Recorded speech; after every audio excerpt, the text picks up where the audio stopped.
American Christianity that accelerated in stature during his time in office. Self-proclaimed prophets. A recent article in the New York Times dives into the theological debate and looks at what happens when predictions from these leaders who believe that they can channel divine powers fail to actually pan out. Ruth Graham is the author of that piece. She's a national correspondent covering religion, faith, and values for the newspaper. Thank you so much for joining us. You know, in the article, there are phrases that I had to kind of like give my head a shake about an independent prophet. It reminded me of like a freelance prophet almost. But this is a thing. This is a thing. No, but when you think of prophets, you think of sort of, you know, the Old Testament, and you think of people who were kind of divinely anointed. And what we're seeing emerging, in this country that you sort of map out in your article is, you know, there are a lot of people who call themselves prophets and make predictions, and they're not always accurate. Often they're not accurate. So the question is, why are people drawn to these self-appointed prophets, and how did they become so popular? Well, we all want to know what's going on in the future, right? So I think it's actually kind of a universal instinct. It's like understandable to me how someone would be drawn to it. This is a piece, it's a corner of charismatic Christianity, which believes that gifts of the Spirit, which include things like speaking in tongues and supernatural healing, continue into the present day. And so the Trump administration really courted charismatic Christians like no previous presidential administration had. So they were in the White House. Paula White, Trump's chief evangelical advisor, was a charismatic pastor and a televangelist. And so he's really making overtures to this community like never before. And I think in turn, there were a lot of prophets, self-described prophets who made predictions that he would win last fall. And so there was just a lot of energy and excitement among his base, which again, you know, big overlap with charismatic Christianity, and just a lot of energy and excitement around the 2020 election. And, you know, I really think of it as parallel to, everyone was looking toward the election and wanting to know, you know, making predictions based on all kinds of things, legitimate and not, about what was going to happen. And so was this, this community. And they had social media, they have podcasts, you know, it's not, we do think of Old Testament prophets, or maybe kind of street preachers, things like that. But they're really sophisticated and have their own, you know, kind of media outlets and a lot of ways to disseminate these messages.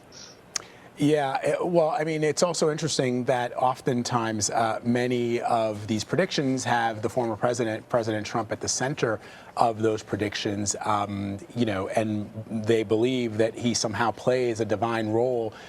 This is the man, of course, who once quoted 2 Corinthians, which nobody also held the Bible upside down for a photo op. Yeah, but you describe, I think what's interesting is you describe in your article this distrust in mainstream institutions, universities, science, government, the media, and it begs the question, so are we to believe then, and you've spoken to these people, that they believe that everything they've been taught and told over the course of their entire lives. In other words, their 3rd grade and 4th grade and 5th grade teachers were wrong. The scientists were wrong. Einstein is wrong. Darwin is wrong. Like everything that we've been told is accurate is somehow upside down in their world. So the question is, why is the confidence eroded in these organizations?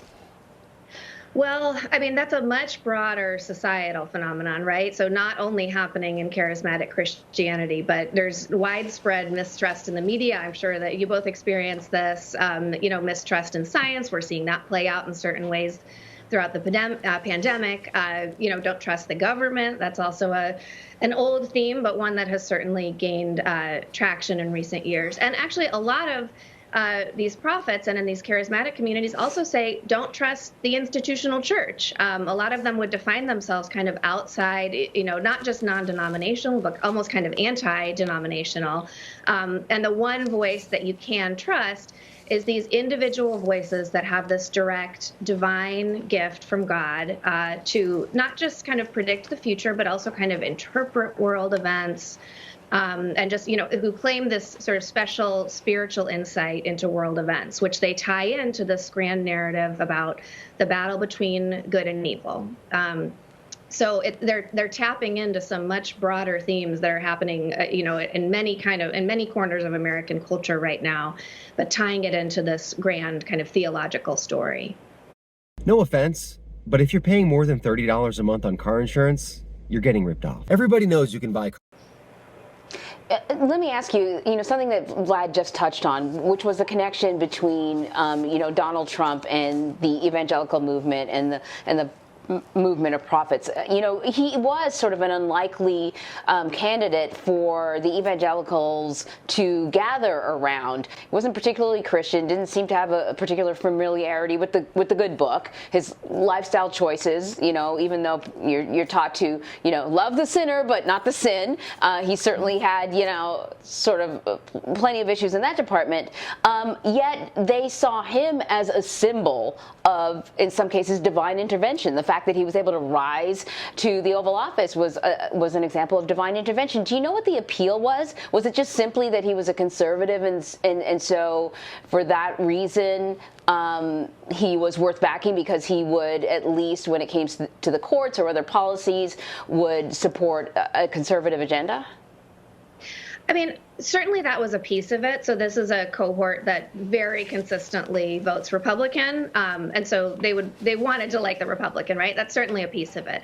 But I think that they would have, I know that they have like a kind of sophisticated view of Trump, where they very clearly see his flaws and recognize those flaws, but still say, he was our champion. So yes, in policy, but also just sort of rhetorically and hearkening back to this kind of 1950s America that there's a lot of nostalgia for, and just saw him as someone, there were a lot of comparisons to biblical characters, King David, King Cyrus, men who were deeply flawed, but also kind of advanced the kingdom of God. And that's the kind of language you see around Trump, where it's not that he, people will say, I'm not voting for him to be my kid's Sunday school teacher. I'm voting for him to be my champion in the public square. And they saw him very firmly in that role.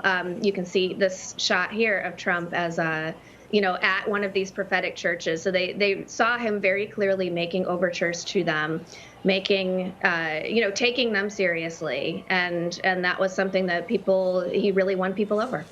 Yeah, and I know, Ruth, you don't cover politics, but, it's sort of, again, I just wonder, if you've got now a president of the United States who actually, could be a Sunday school teacher, who goes to church every Sunday and wears his faith very, very clearly for the whole world to see, talks about it frequently, how somehow, that's not, their champion, but as Anne-Marie pointed out, this other individual who had all these flaws and, who among us has not, sinned. But it's just sort of an interesting dynamic. And there are other countless, topics that these self-proclaimed prophets are using in their predictions, which you write about, including the makeup of the Supreme Court, the winner of the Super Bowl, because I guess God is really interested in that. Do these prophets at all contribute to extremism?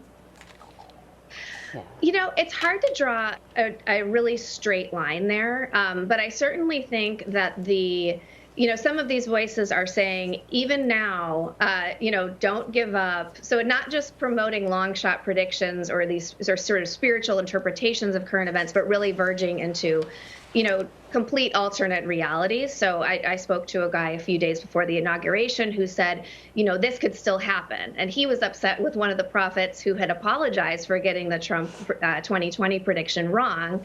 The movement is a little bit, it's almost in chaos, because some prophets are apologizing, trying to reckon with the fact that they got it wrong. Meanwhile, a lot of followers are saying, we haven't given up yet. Trump is still our president.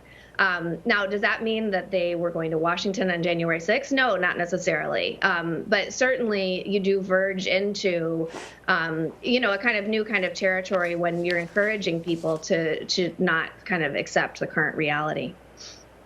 It's a really... I want to ask you about that, Vlad, before you think, because one of the people that you profile is Jeremiah Johnson, right? He's one of the prophets that got it wrong and apologized. And you would think that that display of humility would be something that would be praised within the Christian community. But he said he received sort of all this vile backlash. I'm sure there were a lot of people who patted him on the back, but he received a level of backlash that stunned him. He's still going forward and speaking what he believes to be the truth. But I'm wondering, when you spoke to him, I mean, how did he sort of explain what in the world has happened to these good Christians that they could speak so vilely towards him for doing something that you would think would be kind of part of the Christian way? Yeah, I mean, Jeremiah says he's doing a whole YouTube series on this now, trying to kind of explain like how he got it wrong.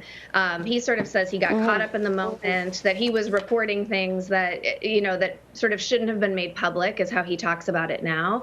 And I think that there is, there's this ongoing reckoning now with, okay, we have this audience that has in many ways like gotten way ahead of us, that are going beyond the prophets and are kind of rejecting them. It's interesting now because they're also subject to, they have to kind of keep their social media audiences happy, right? That's not necessarily how they would describe it, but their independent voices have to do that, and really kind of reckoning with, like, wow, that this audience has gone far beyond us. And so, some of them are trying to, they would say, like, disciple that audience and like work through it together and, discuss it. But a lot of those people are going to peel off and just go to the even more extreme prophets when they're not hearing what they want from the guys that they've been following so far. Yeah, it's a fashion. And that totally makes sense, because if you make your money by selling books, having a popular Instagram account, being paid to speak publicly at various churches, if you don't have an audience, you can't pay your bills. And if you don't tell the audience what they want to hear, if they're not finding you entertaining and informative, then you're not going to have an audience. Right. Yeah, and what's fascinating too is the imagery, guys. If you've ever looked at some of the imagery, paintings that depict former President Trump in sort of this religious imagery, oftentimes, placing him sort of as a crusade, like sort of a king on his way to the Crusades, which, if you think about that and you go back and you look at what some of these rulers, some of these monarchs, they were essentially despots, and they did horrible things, and their people suffered while they were on their crusades, trying to convert people that, didn't believe the same things that they believed in. And so when you look at what you've reported on, Ruth, it becomes clear what the real sort of what the feeling is around the presidency and around sort of his advocacy really have to do with. I mean, you wrote a really powerful piece in the wake of the insurrection in January 6th with your colleague Ruth Diaz, and you talked about this white evangelical passion for Trump and what it has done to his supporters.